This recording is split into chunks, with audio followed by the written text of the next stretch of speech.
सुबह का वक्त है और पूरा घर गहरी नींद में डूबा हुआ है। आयरा पानी पीने के लिए उठती है कि अचानक दादी के कमरे से अजीब सी आवाज आती है। आयरा घबराकर दौड़ती हुई वहां पहुंचती है और देखती है कि दादी जमीन पर गिरी हुई हैं, सांस ठीक से नहीं ले पा रही, चेहरा पीला पड़ चुका है।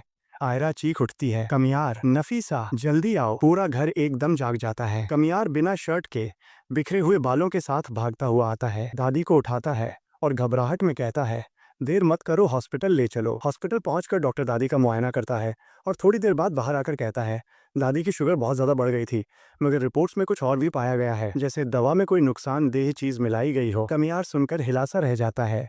आयरा उसका हाथ पकड़कर पूछती है, इसका मतलब क्या है? डॉक्टर संजीदगी से कहता है, किसी ने जानबूझकर दादी की दवा के साथ छेड़छाड़ की है और ये जान लेने की कोशिश भी हो सकती है। घर वापस आने के बाद हर चेहरा शक और खामोशी में डूबा होता है। कमियार अकेला बैठा सोच रहा होता है कि आयरा उसके पास आकर पूछती है, तुम्हें क्या लगता है ये किसने किया? कमियार ठंडी सांस लेकर कहता है, पता नहीं, लेकिन जब से तुम इस घर में आई हो मसाइल बढ़ते जा रहे हैं। आयरा का दिल टूट जाता है और वो कहती है, मैं तो दादी की खिदमत करती रही हूँ। कमियार सख्ती से जवाब देता है, हाँ, दादी की दवा भी तुम ही देती थी। रात को फरीहा अपने घर में बैठी फोन पर धीमी आवाज में बात कर रही होती है।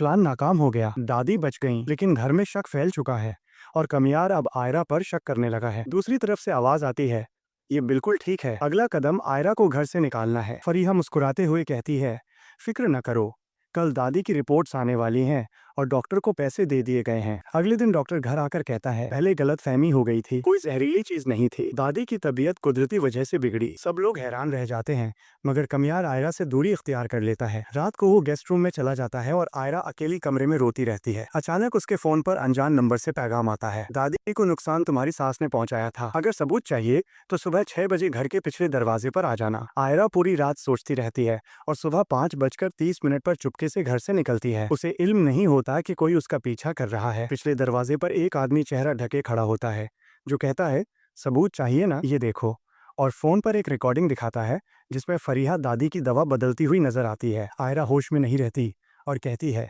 ये तो फरीहा है। इसी लम्हे पुलिस की गाड़ियों की आवाज गूंज उठती है। फरीहा पुलिस के साथ आगे बढ़कर कहती है, देखा, मैं पहले ही कह रही थी, ये आयरा ही है जो इस घर में मुसीबतें ला रही है। इसके हाथ में जहर मिला हुआ है। और आयरा सख्ते के आलम में वहीं खड़ी रह जाती है।